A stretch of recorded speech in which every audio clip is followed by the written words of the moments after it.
Bem-vindos a mais um episódio do podcast Ténis Sem Gravata. Eu sou Marlene Gaspar, apaixonada pelo mundo das marcas e da comunicação. Calçamos os ténis para mais uma vez falar com os líderes que desafiam a atualidade e que definem o futuro dos setores. Hoje trazemos o Pedro Amaral Jorge aqui connosco. Obrigada, Pedro, por aceitares este convite. Obrigado pelo convite.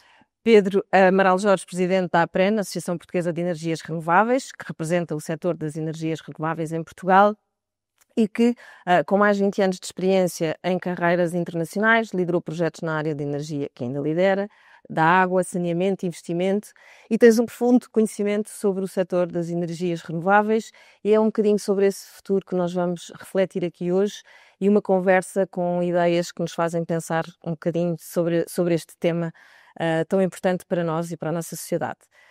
Normalmente começamos com uma provocação e com o mesmo dado que é do World Economic Forum, que em 2030 39% das nossas competências atuais vão estar obsoletas. Eu gostava de perguntar o que é que te apraz dizer sobre isso e em relação ao setor das energias renováveis, como é que tu vês este dado? Então, primeiro que tudo, obrigado pelo convite uma vez mais e, como se diz nos debates, obrigado por teres feito essa pergunta. O que eu acho que nós vamos assistir com o tema da obsolescência não é que essas funções deixem de existir, elas vão passar a ser desempenhadas por androides, por robôs, por software e, portanto, nós vamos passar a ter automatização de processos, sejam eles agora sem entrar muito em tecnicalidades, com algoritmos de machine learning, que é muito o que se utiliza hoje em dia para fazer, por exemplo, análises de radiografias e se conseguirem criar padrões. Enquanto que um bom radiologista é capaz de analisar, 30, 40 radiografias em qualidade por dia, uma máquina pode analisar 1 milhão por hora. E, portanto, a criação de padrões pode efetivamente criar obsolescência. Mas nós vamos ter que enquadrar estas pessoas a desempenhar outras funções, porque apesar de nós acharmos que a inteligência artificial está num grau de desenvolvimento muito acelerado, ainda tem muitas limitações àquilo que é a substituição integral de pessoas. Agora, linhas de montagem, funções repetitivas, coisas que os large language models possam reproduzir, isso sim, e eu penso que ainda não temos nenhuma solução para resolver esse problema. Olha, falando de energia, já não é só eletricidade, eu acho que as marcas muito do setor também têm feito essa transformação, associar a termos como sustentabilidade, mobilidade, acaba pelo chapéu ser muito mais lato. Achas que estamos a conseguir fazer isso e em relação ao que é preciso mudar ainda em Portugal para nós cumprirmos as ambicionadas métricas energéticas, climáticas? Como é que vês esse ponto? Eu acho que Portugal não está mal. O tema de Portugal é que não está mal para o paradigma que nós temos hoje, mas não para aquilo que pode ser o país em termos de desenvolvimento futuro. Eu, desde que entrei na APREN, que advogo que nós não podemos apenas ter 2 ou 3 pilares que são robustos no nosso desenvolvimento socioeconómico e que são as partes mais representativas do PIB. E confesso que me enerva um bocadinho sempre que nós dizemos que o futuro deste país é o turismo.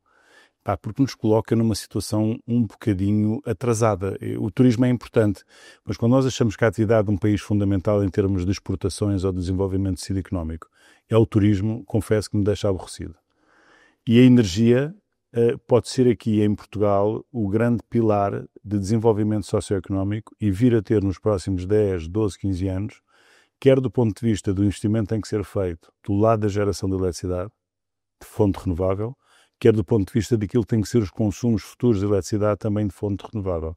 Sem querer entrar em detalhe, mas Portugal tem efetivamente as condições do lado da geração por efeito de portfólio entre sol, vento e água invejável, comparativamente a outros países mesmo da União Europeia. A Península Ibérica é a zona com mais capacidade e com maior potencial de suprir elevados consumos elétricos, e do lado do consumo estamos a ter muitas manifestações de interesse a olhar para o nosso país, não só do ponto de vista de termos esse portfólio renovável, mas porque temos pessoas qualificadas, porque temos um país que efetivamente pode vir a estar alinhado com uma perspectiva de desenvolvimento.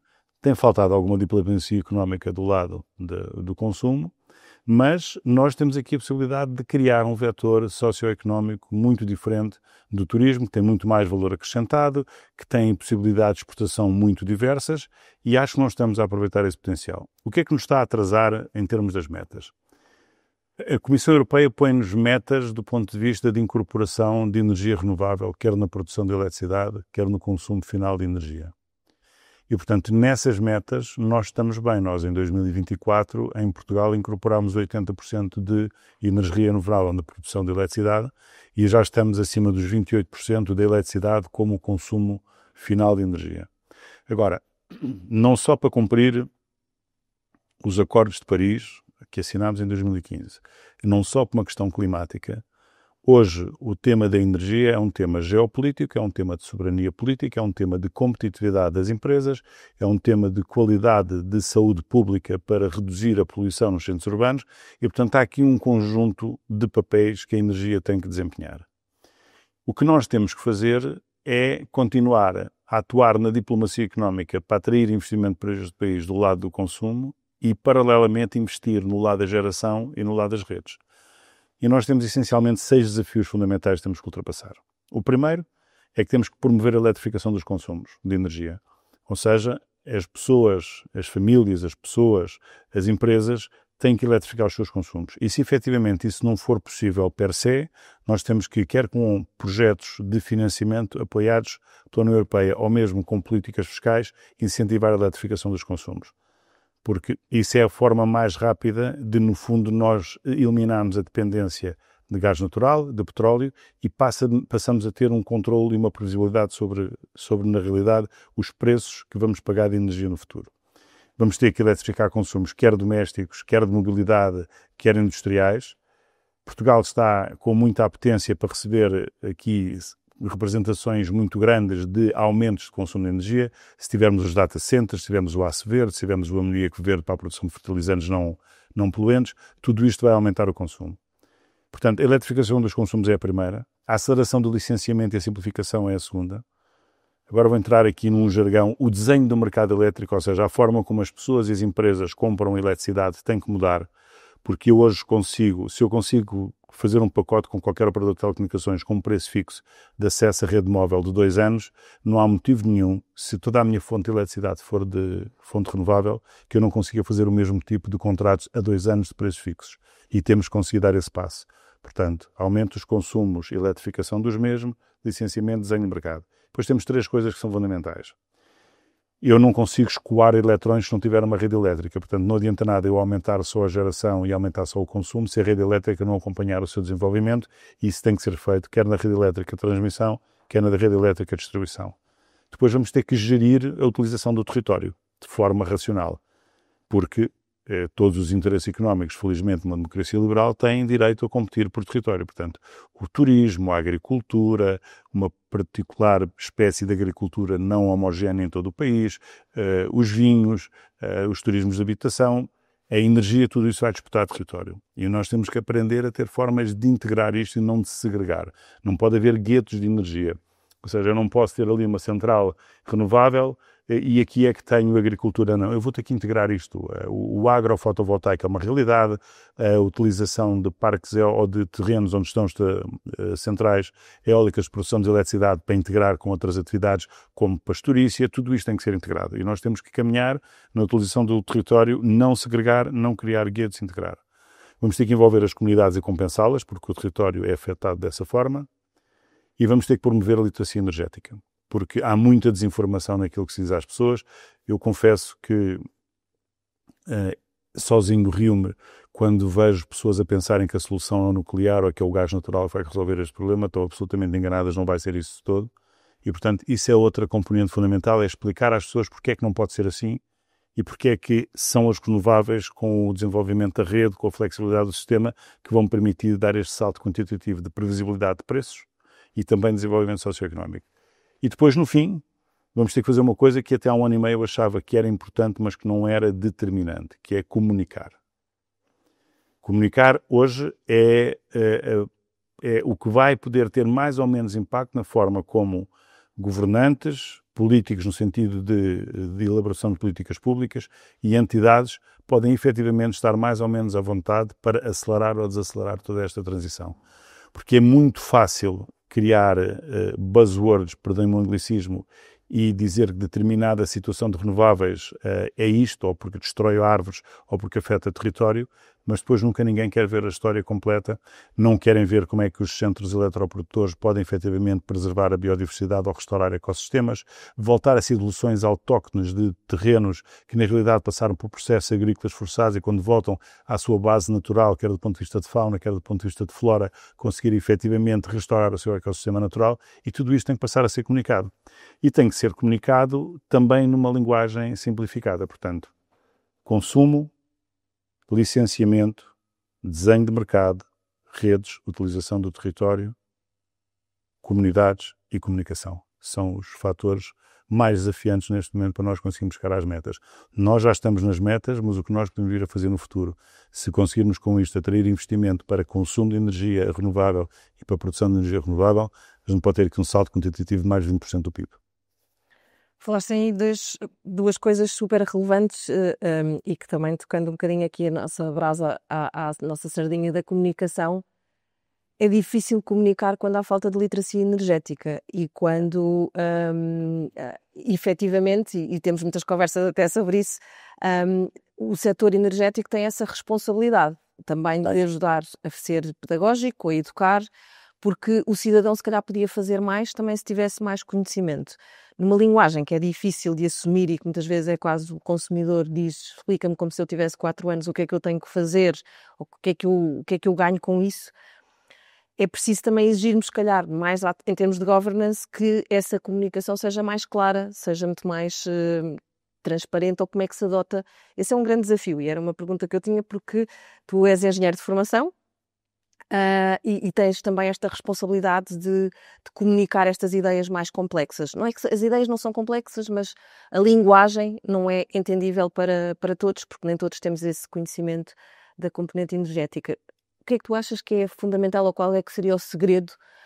E já falaste de utilizar estes canais desde o governo e tudo mais para comunicar, mas qual é que seria uma fórmula de ser mais compreensível, de ser mais envolvente e também usando aqui a expressão em inglês, ser mais engagement para o consumidor, porque muitas vezes parece que é tudo tão complicado, como é que nós podemos fazer coisas diferentes? Sei lá, analisar a fatura de eletricidade parece uma coisa complicada, mas analisar a fatura da água, do saneamento dos resíduos sólidos urbanos do município também não é simples.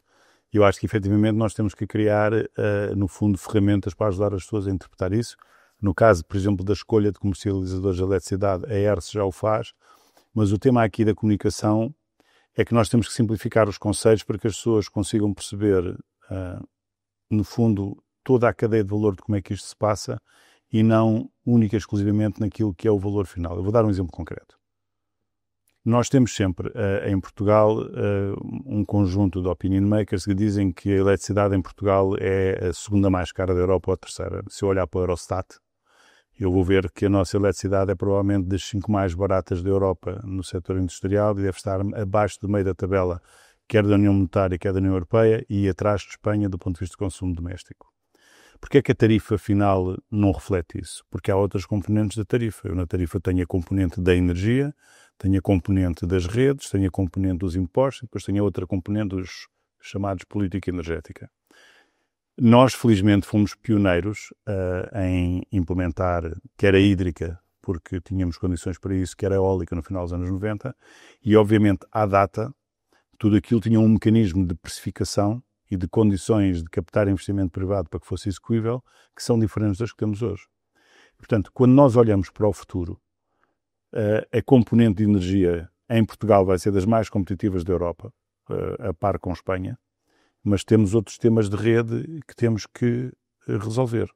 E isso vai ser resolvido através do regulador, através de Portugal, mas também com normas europeias que vão criar uma redistribuição dos custos do setor elétrico para que isto efetivamente se torne mais acessível para as pessoas, porque o preço da energia em espaço da União Europeia, quer elétrica, quer de origem fóssil, mas neste caso elétrica, apesar da elétrica continuar a ser mais competitiva quando ela é oriunda de fontes renováveis, nós temos que resolver esse problema de conseguir explicar às pessoas como é que isto se faz. Qual é que é o problema? O problema é que se nós simplificarmos a um ponto em que perdemos o rigor e a precisão, podemos incorrer numa simplificação de linguagem que depois os tais detratores das renováveis vão dizer estão a ver, vocês são os ignorantes porque não conseguiram perceber isto ou aquilo. Portanto, este equilíbrio é muito difícil. Uma das coisas mais importantes, que é uma piada para se começar a trabalhar no setor de energia, é perceber qual é a diferença entre potência e energia. Não é? Eu vou utilizar uma solução muito simples. Nós estamos nesta sala, vamos imaginar que esta sala estava a 14 graus de temperatura e não confortável como está, e aquele ar-condicionado que está ali tem 100 kW de potência. Se eu tiver 100 kW de potência, é possível que eu consiga passar a temperatura desta sala em 20 minutos de 14 graus para 20. Mas se eu só tiver 50 kW de potência, eu se calhar vou precisar de muito mais tempo para chegar à mesma temperatura. E o que se começa a confundir as pessoas na literacia energética é exatamente quando se lhes começa a confundir estes conceitos. E isto depois não é fácil, porque os mercados foram desenhados por economistas, também não tornam a linguagem fácil.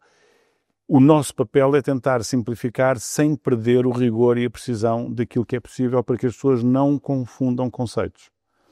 E, portanto, como é que nós fazemos isso? Tentamos simplificar ao máximo, às vezes incorremos no risco de demasiado simplificado e, por vezes, incorremos no risco que as pessoas de comunicação nos dizem este texto é um horror porque a gente precisa de cortar isto para metade. E eu digo, mas para metade é impossível, porque eu não consigo explicar o que está aqui com rigor técnico em metade das palavras que estão aqui. E, portanto, este equilíbrio permanente. Acho que vamos ter que recorrer muito a imagens, muita simplificação e vamos ter que ir com a corrente dos tempos da comunicação, que é simplificar e depois deixar a complexidade da simplificação para um anexo. Ou seja, temos que primeiro conseguir explicar às pessoas o que é relevante, como é que as renováveis reduzem a poluição, como é que reduzem o seu preço de eletricidade, como é que permitem preservar os ecossistemas, como é que permitem ter um sistema resiliente elétrico e não, como foi o caso da Ucrânia, quando bombardearam os Zaporizhzhia já acabámos com o abastecimento de eletricidade. Ou seja, tudo isto tem um conjunto de vantagens. E nós vamos ter que as comunicar. E temos-las comunicado. Mas é muito mais fácil desinformar do que é informar. Não é?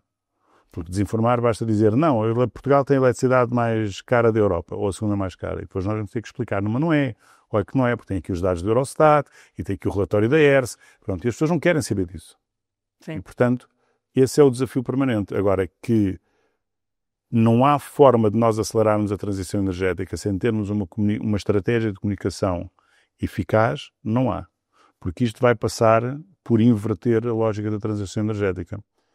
Eu até há 1 ano e meio achava que a transição energética ia acontecer top-down, ou seja, ia acontecer de policy makers, governantes, entidades, cidadania e empresas, e acho que vai ter que ser ao contrário. Vai ter que ser pessoas, empresas, a pressionar para que isso aconteça, para que os policy makers e instituições se sintam forçadas, no bom sentido, a acelerar esse processo. E, portanto, nós temos que mostrar às pessoas quais são as vantagens de nós fazermos a transição energética e serem elas a fazerem escolhas de processos governativos que defendam essa agenda.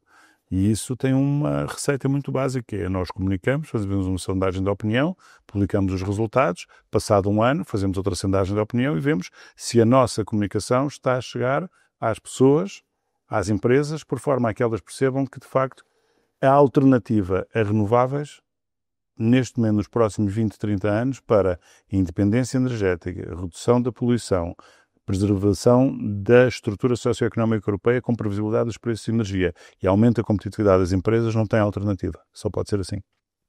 Olha, então voltamos aqui à questão da comunicação que tu estavas a falar e pegando numa ideia que disseste que é muito mais fácil desinformar do que informar. Claro. Portanto, esse também é um grande desafio. E foste tu até que, numa reunião que tivemos, que falaste do livro que eu também acabei por ter que ir ler, Os Engenheiros do Caos, do Juliano Dempoli, que mostra muito esta questão da comunicação e que é mais fácil e que as teorias da conspiração e as fake news acabam por criar coesão, que é quase uma coisa antagónica daquilo que nós percepcionamos, não é? E até a lealdade. Então, se a mensagem é tão difícil de exemplificar, e precisamente também porque os receptores da mensagem não têm esse nível de literacia financeira, energética neste caso, financeira também é uma coisa... Também é importante ter um bocadinho... Achas que há que há espaço, e agora porque tu até falaste numa desconstrução, que era a forma como nós vamos começar, é se calhar pelas pessoas que vão pressionar, ao contrário, a cadeia.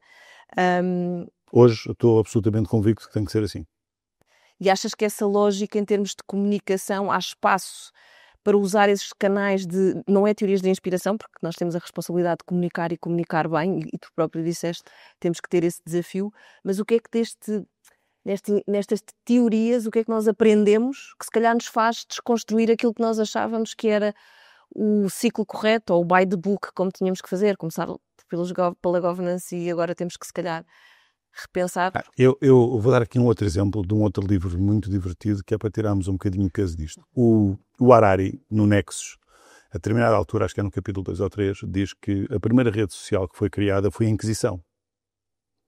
Porque, efetivamente, eles criavam um conjunto de conteúdos a determinadas pessoas que diziam que elas eram bruxas ou bruxos, procediam à queima na fogueira e depois todo esse património revertia em favor do clero.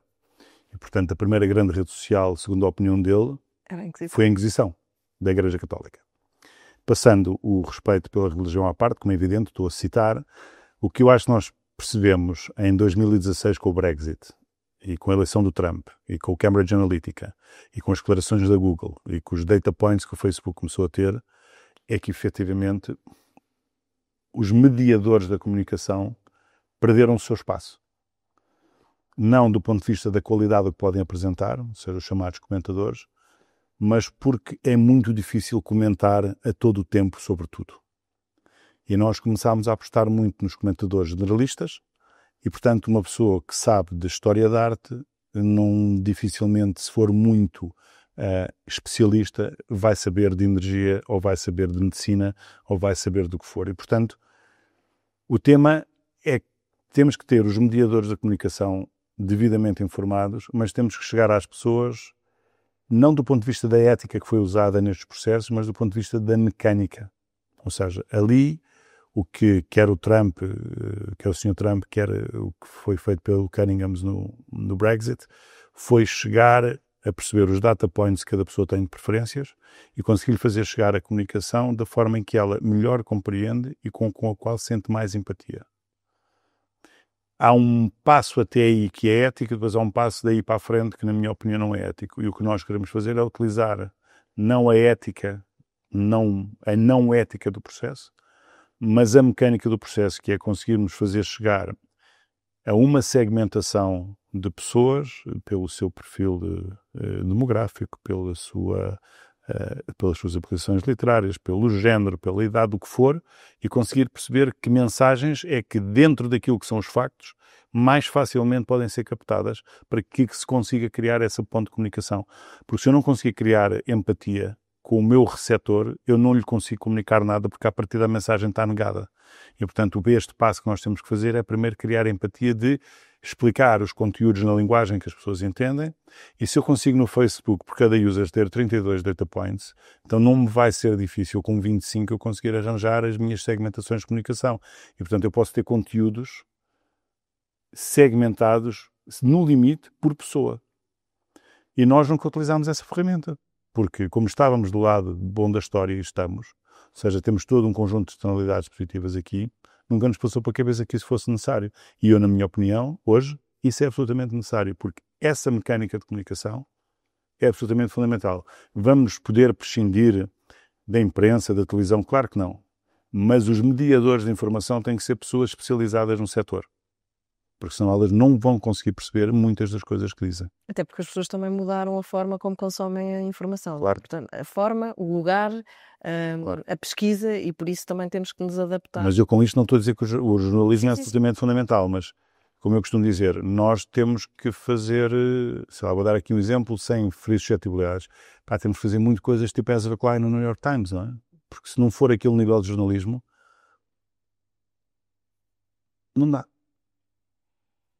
Ainda falando na comunicação e o apagão ibérico que aconteceu este ano, também teve aqui a parte da comunicação que foi, durante muito tempo, não se percebia o que é que estava a acontecer, e recordo também na última conferência da APREN que havia a expressão de há o antes do apagão e o depois do apagão, não é? Sim.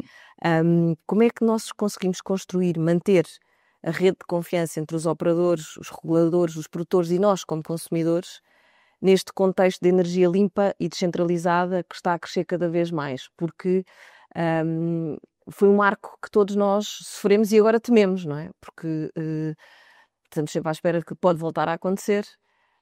Como é que a comunicação também teve aqui este papel e como é que... Eu acho que quando o apagão ocorreu no dia 28 de Abril, eu por acaso não estava em Portugal, azar dos Távoras, e fiz depois um conjunto de comunicações. Mas estavas na Península Ibérica? Ou... Não estava de todo, não estava todo, tanto que eu estava em Abu Dhabi. E num evento, porque nós fazemos algumas emissões de tentativa de captação de outro tipo de associados com expressão maior, eu estava lá num painel sobre energia, sobre combustíveis sintéticos de origem não biológica, que pode ser também uma das grandes faixas de investimento em Portugal.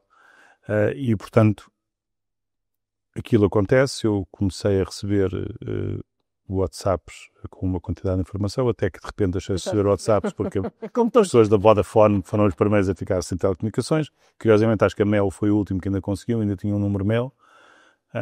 E o que se passou ali foi claramente, por exemplo, em Portugal há um segmento dos opinion makers que tentaram tirar partido de coisas que não fazem sentido nenhum, e há frases que eu vou repetir. Uma é: a culpa é das renováveis, foi por isso que tivemos um apagão.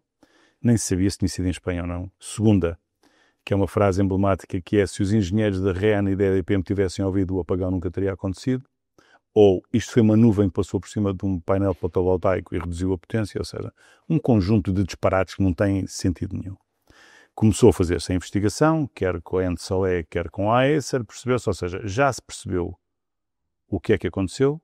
O que ainda não está definido é porque é que aconteceu e quem é que tem que pagar a conta. A nossa infraestrutura caiu porque, como nós temos 4 gigawatts de interligações entre Portugal e Espanha, no momento em que se dá um acidente daqueles, é tipo um tsunami. Quer dizer, é impossível de impedir e não vale a pena pôr barreiras, porque a água vai chegar onde tiver que chegar enquanto a sua lei natural de gravidade e de quantidade de movimento for, e neste caso as leis elétricas imperaram, ou seja, eu desconectei uma quantidade de geração e de repente a rede não conseguiu recuperar. França cortou-nos a interligação e, portanto, o que é que ele começou a comunicar bem? Começou a comunicar-se bem quando as entidades começaram, cada uma delas, a explicar o que tinha acontecido. E, portanto, a partir daí, estes opinion makers que tinham, em 30 segundos depois do apagão, já percebi tudo o que tinha acontecido, não fizeram nenhuma análise forense, sabiam de tudo, estavam absolutamente convencidos, e depois, passado 3, 4 semanas, vê-se que não é nada daquilo, e ninguém chama esses opinion makers à televisão e diz: o senhor, diga-me lá, então, há 4 semanas esteve aqui a dizer isto, agora explique-me lá onde é que se baseou para tirar uma conclusão em 30 minutos depois do apagão para afirmar. E esse é o problema da comunicação. Sim, porque as erratas normalmente não têm o mesmo espaço mediático, nem espaço, e quando têm também não são vistas pela mesma quantidade de pessoas, não é? Mas aí é que corrigir a informação é mais difícil. Mas é que eu acho que aí, por exemplo, o canal de mídia e televisão vai perder. Se a televisão achar que vai criar a mesma polarização com programas televisivos que se consegue criar, por exemplo, no X, antigo Twitter, com o arregimentamento de, nem sei se essa palavra existe, de uma quantidade de tropas e de espingardas de um lado e do outro, acho que vai perder, não está a perceber que vai perder, até porque as novas gerações não consomem televisão. A minha mãe consome televisão, a minha tia consome televisão, mas eu próprio já não consumo televisão e sou muito velho. Não, praticamente não consumo, porque eu agora, quando quero ter fontes de informação, vou aos sítios que eu sei que são fidedignas. Vou às fontes, não vou aos mediadores. Eu já não leio, naquilo que eu trabalho, eu não leio mediadores nenhuns, eu vou às fontes. Isto aconteceu, então deixa-me lá ver o site tal, onde efetivamente isto é publicado, não leio mais. E não assisto mais. E, portanto, acho que efetivamente o que cada vez mais alinha no fundo, a intercomunicação e a capacidade de chegarmos a soluções é quando temos momentos de crise. Ou seja, com a invasão da Ucrânia, nós chegámos a ter eletricidade em Portugal no mercado diário e intradiário a cerca de 400 ou 500 euros megawatt-hora, quando hoje a média deve ser para aí 80. Isso levantou uma quantidade de soluções para conseguirmos mitigar os impactos negativos. E eu acho que às vezes, cada vez que surge uma crise destas, as pessoas têm mais fluidez na sua comunicação e na forma como se alinham para resolver problemas do que quando as coisas estão business as usual, sem, no fundo, disrupções. Má notícia. O mundo em que nós vamos entrar vai ter disrupções todos os dias. Portanto, as disrupções vão passar a ser o novo normal e nós temos que, dentro daquilo que é possível antecipar, conseguir efetivamente alinhar. Mas Portugal, por acaso, nas instituições competentes, quando foi o apagão, eu diria que nós tivemos um comportamento exemplar. Desde as redes, à REN, a informação que foi prestada pelo regulador, a forma como a própria tutela informou o que estava a passar, e íamos ter cerca de 72 horas para recuperar o sistema e ao fim de 12 horas já tínhamos o sistema recuperado. Portanto, as coisas não correram mal. Aquele engenho do, entre aspas, desenrasca lusitano funcionou. Agora, a causa do apagão não começou em Portugal, não é? sim, sim.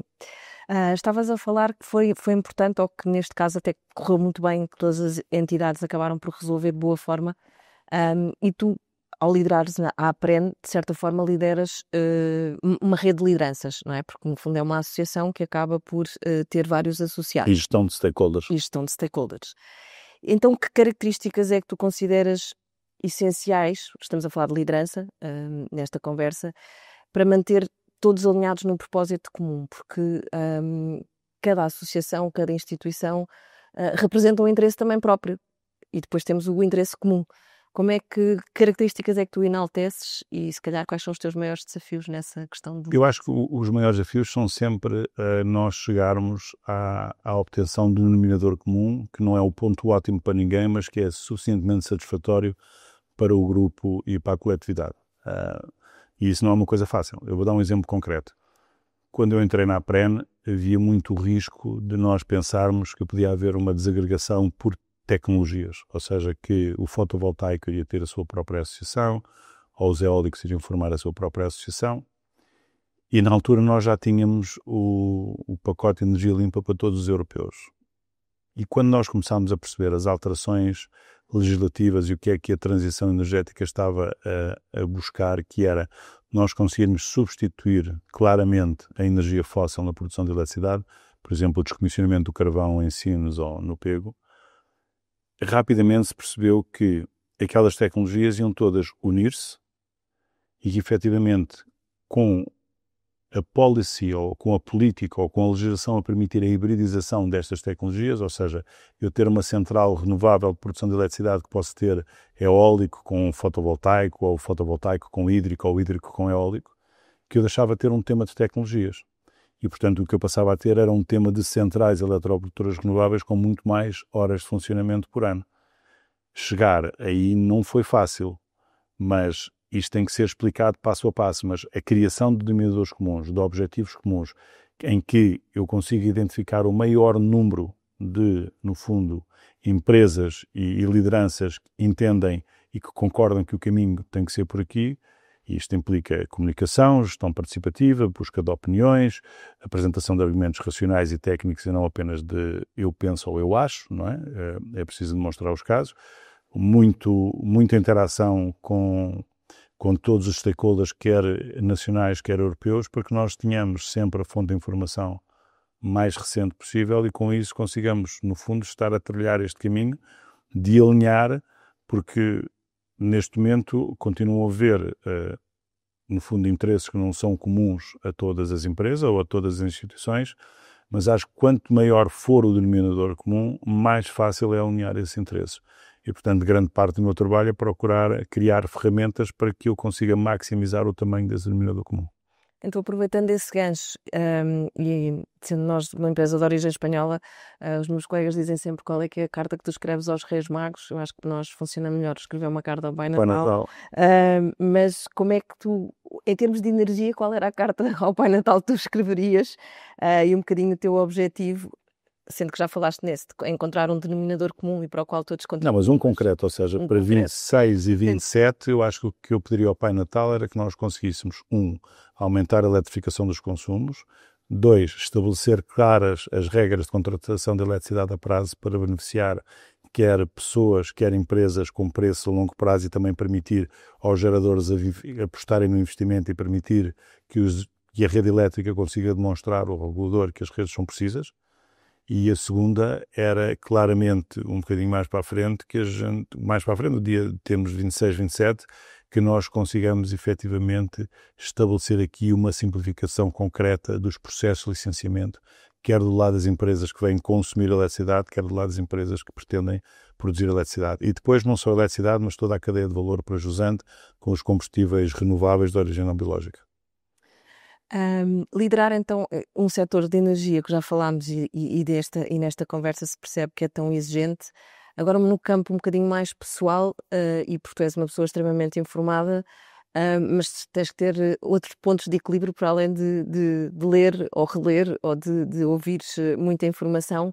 Que hábito ou que filosofia é que tu continuas a acreditar que seja importante para ti para conseguires fazer esta liderança e um trabalho... Ou seja, não ficar louco de um dia para o outro. Sim. Eu tenho os meus mecanismos de autorregulação há muitos anos. Eu tenho que fazer desporto 4 dias por semana. Eu tenho que dormir pelo menos 4 horas e meia, 5. Isso é um bocado Marcelo. Não, mas não é por... Há dias que eu durmo mais, mas pelo menos 5 horas tenho que dormir para conseguir estar funcional. Preciso passar tempo com a minha família próxima, com os meus amigos, que é uma coisa que me dá tranquilidade e me dá desfoque daquilo que é eu estar permanentemente a resolver problemas, ou seja, estar em ambientes e espaços em que eu não tenho que resolver problemas, em que tenho só que estar e existir. E pronto, e como sou velho, aprendi a criar aqui um conjunto de mecanismos de regulação para conseguir ter aqui alguma linearidade, ou o mais possível de linearidade, dentro da ausência total de linearidade nos tempos em que nós vivemos, não é? Sei lá, um evento crítico há 20 anos, entre chegar a um jornal, um programa de televisão no fim do dia, uma repercussão. Hoje em dia, qualquer tema, 45 segundos depois, está nas redes sociais está a alertar 100 pessoas, essas 100 pessoas precisam de um ponto de foco para perceber o que é que se está a passar e começamos a criar aqui um turbilhão de procura de, no fundo, das justificações do que é que aconteceu, porque é que aconteceu, pronto, e isto gera uma não linearidade porque no nosso dia-a-dia isto acontecia com uma determinada periodicidade e agora essa periodicidade está multiplicada por 100, não é? Sim. Acontece várias vezes por dia. É gerir muita energia de várias energias que estão sempre... Também é mais rápido a passar. É, porque os conteúdos são tantos que depois não têm memória para armazenar tudo aquilo, não é? Essa é a grande vantagem. Enquanto nós tínhamos um conjunto de eventos e a nossa memória retia mais tempo, que eram mais determinantes por mais tempo, hoje em dia não. Chegámos a sexta-feira, o que é que foi impactante na segunda-feira? Não sei, tenho que ver o e-mail para saber o que é. Quer dizer, é impossível manter isso vivo em termos de memória, a menos aquilo que efetivamente tem impacto emocional para nós, e como a memória se preserva do ponto de vista do impacto emocional, aquilo que tem impacto emocional para nós fica na memória. Tudo aquilo que é meramente observação de factos, não. Olha, agora temos uma questão de perguntas rápidas e queria perguntar uma competência que tu achas que veio para ficar. A resiliência. Que já vinha e continua. Não, acho que é muito pior. Porque esta questão que nós falámos no começo de como é que toda a parte de inteligência artificial, quer seja com hardware, quer seja com software, vai impactar a vida das pessoas, como é que nós vamos ter que viver cada vez com mais incerteza porque os cenários a longo prazo deixam de existir, porque a revolução tecnológica social é tal, sei lá, hoje, tanto que a modalidade de análise de futuro deixou de ser feita em projeções, passou a ser feita em complementaridade de cenários, não é? E, portanto, eu acho que resiliência é aquilo que nós temos que ter para conseguirmos ter um conjunto de coisas que elas têm que funcionar diariamente e não nos deixarmos arrastar por toda esta maré temporal, corrente, que nos afasta do ponto médio todos os dias, várias vezes por dia, não é? E uma buzzword, que eu também não sei dizer isto em português, uma buzzword que dispensavas? Ouvir. Opa, isso agora é politicamente muito incorreto, isso Sana. Há várias buzzwords, mas o problema é que elas também não são constantes e elas alteram-se muito com o tempo, mas eu diria das mais recentes, não sei, Marlene, porque há tantas buzzwords negativas, mas é difícil escolher uma que seja a mais marcante. Não sei, qual seria para ti uma buzzword assim do final do ano 2025? Mas que eu dispensava. Sim. Também é uma pergunta difícil que eu não estava à espera de que me fizesses. Não, é porque é difícil, não é? Sim. Não sei, eu acho que o reskilling é uma coisa que eu já estou a ficar um bocadinho... E o fora da caixa? Mas eu agora vou correr o risco de imitar o Ricardo Araújo Pereira, ele vai dizer que eu plagiei, mas também aquele sítio de estou num local de solidão, numa paisagem de tristeza, essas buzzwords todas de alocarmos assim conceitos que não fazem nenhum sentido entre palavras, acho que isso também há um conjunto delas agora que eu também dispenso. Também há essas correntes, não é? Que agora também... Essas agora são... E são perigosas. Eu não sei se... Perigosas no sentido em que as gerações parece que se identificam com coisas, as novas gerações, se identificam com coisas, e agora porque pegaste no Ricardo Araújo Pereira ou tantas outras coisas que podemos ir pegando, mas que são coisas que para nós... Por exemplo, eu não quero fazer propaganda ao podcast que eles têm agora, o Zé Diogo Quintela, o Miguel Góes, o Ricardo Araújo Pereira, que assim vamos ter que falar de outra maneira. Mas aquilo tem uma originalidade de argumentação que eu tenho que lhes tirar o chapéu. E aquilo vão-me a pensar que, de facto, há muita coisa em comunicação ainda por descobrir. E a forma como eles fazem aquilo está tão bem feito que se falam de assuntos muito sérios 60 minutos a rir. E normalmente o sentido do humor... E eu acho que eles estão de parabéns porque eles conseguiram, na minha opinião, com aquele formato, estava muito longe de pensar que seria possível. E aí depois pegamos no Jon Stewart, no Jimmy Kimmel e naqueles todos que passaram por aquele esquema de vocês vão ser despedidos porque não alinham por aquilo que eu digo, mas eu é que estou aqui para promover a liberdade de expressão, não é? Sim.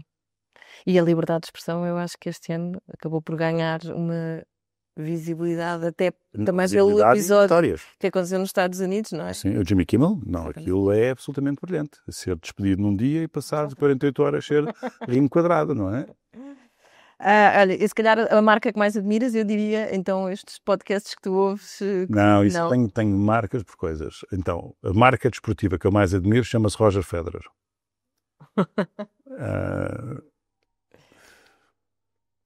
A marca jornalística que eu mais admiro chama-se Ezra Klein. Sei lá, tenho várias marcas por coisas. Muito bem. E o maior risco que já assumiste? Profissional ou pessoal? O que queiras. Então, pessoal, descer uma pista de ski preta quando eu aprendi a fazer ski muito tarde, porque não tinha condições económicas para o fazer mais cedo, e a primeira vez que fiz, tinha 44 anos, foi nos Alpes franceses. Pensei que ia morrer e quando cheguei cá abaixo senti-me o Batman e quis subir e fazer outra vez. Mas pensei que ia morrer 2 ou 3 vezes no caminho. Eu acho que o risco profissional mais foi ter sido convidado para montar uma empresa no Brasil em 1999 para o Grupo Somag, recomendado por Nuno Ribeiro da Silva, e ter 29 anos e passado um ano ter que gerir 450 pessoas numa cidade como São Paulo, a fazer abertura de vala, a ligar contadores em casa das pessoas de gás natural. Acho que essa, quando o gás natural era a energia mais renovável ou mais limpa que tínhamos à data, acho que esse foi o meu maior desafio profissional e provavelmente foi o risco mais grandioso que eu incorri, sim. E eu profissionalmente não seria a mesma pessoa se não tivesse passado por esses 6 anos. E o que é que ainda não fazes como líder que gostavas de fazer? Ação social. Não só em Portugal. Fiz uma parte nos meus 10 anos que passei em África a trabalhar no setor da água e de saneamento, em que procurávamos criar soluções de abastecimento de água para populações remotas, mas acho que a ação social a meritocracia também foi um tema com que eu evoluí. Eu achava que tudo era meritocracia, não é? Há condições que nos trazem alguma favorabilidade e a sorte é determinante. E, portanto, disseminar condições de acessibilidade a pessoas para conseguirem dar um passo naquelas coisas pragmáticas que possam ter uma vida melhor, para que possam viver mais serenas, para que não vivam permanentemente em ansiedade. Conseguir contribuir para isso, acho que é o meu próximo passo e ainda conto fazê-lo. Ainda não sei bem como, mas essa é a parte que me falta. Pode ser esse o legado que também queiras deixar? Ou... Sim, eu dediquei 10 anos à África nesse enquadramento. Confesso que tive alguma frustração, porque é muito mais difícil fazer coisas do que parece à partida.